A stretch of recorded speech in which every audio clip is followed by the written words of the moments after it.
On the U.S.-Mexican border lies the biggest and most mysterious Chinese community in all of Mexico. Less than a century ago, La Chinesca, Mexicali's Chinatown, was made up of a series of underground tunnels and basements under Chinese-owned shops. It was there where hundreds of Chinese lived.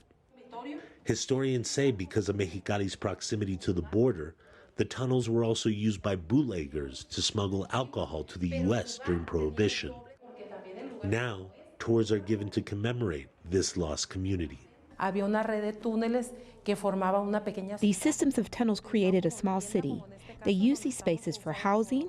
There were also opium dens, jails, and casinos. The Chinese first came to Mexicali from the U.S. after the completion of the railroads in the early 1900s.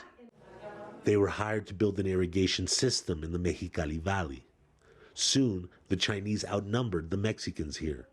The Chinese built these underground tunnels to escape Mexicali's oppressive heat and also to hide from Mexico's immigration authorities.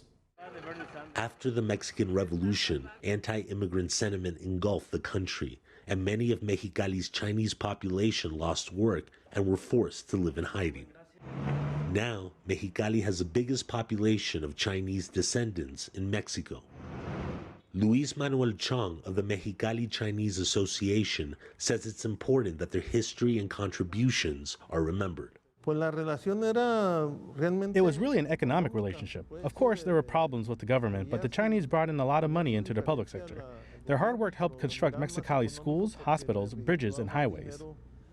Immigrants survived in the tunnels well into the latter part of the 20th century until earthquakes and floods forced them to evacuate.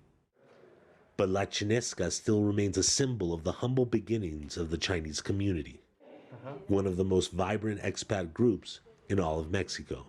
Martin Markovitz, CCTV, Mexicali, Mexico.